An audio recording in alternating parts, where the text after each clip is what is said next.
നരേന്ദ്രനാഥിന്റെ ബാലസാഹിത്യ കൃതികൾ. പറയിപെറ്റ പന്തിരുകുലം.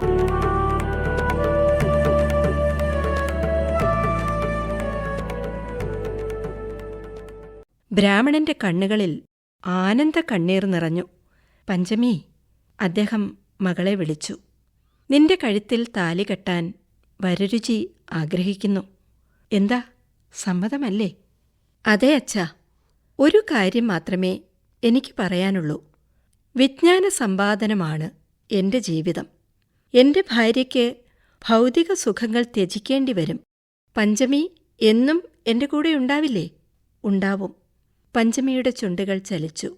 അന്ന് തന്നെ അവർ തമ്മിലുള്ള വിവാഹം നടന്നു.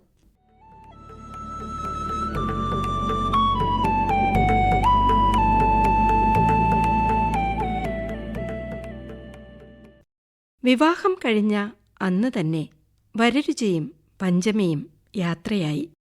ഇന്ന് തന്നെ പോണോ വരരുചി? കുറച്ചു ദിവസം ഇവിടെ താമസിച്ചിട്ട് പോയാൽ പോരെ? എന്താ ഇത്ര ധൃതി?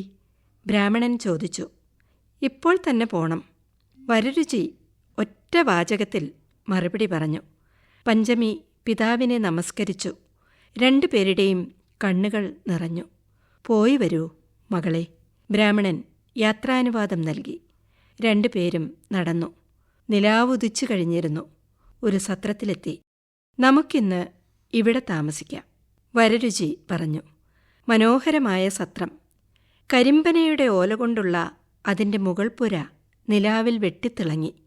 സത്രത്തിൻ്റെ നേരെ മുന്നിലുള്ള കൂറ്റനാലും ആൽത്തറയും നിലാവിൽ പ്രശോഭിച്ചു. അവർ ഭക്ഷണം കഴിച്ചു.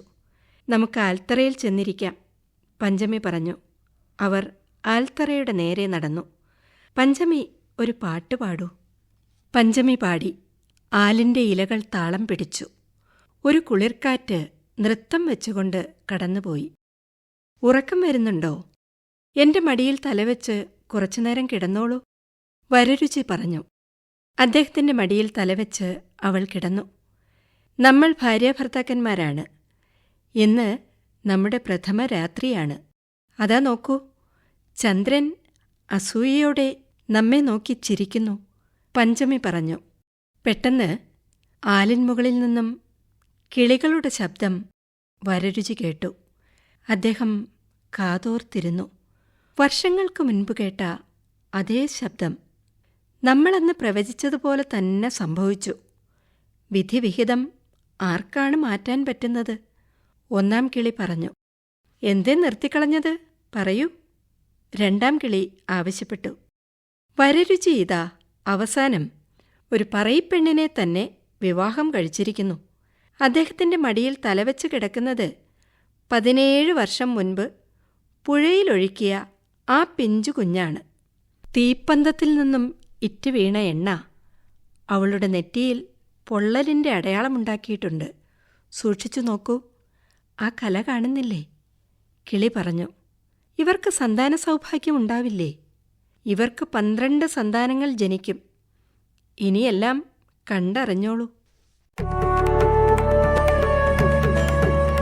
നരേന്ദ്രനാഥിന്റെ ബാലസാഹിത്യ കൃതികൾ വായിച്ചത് പ്രീതി.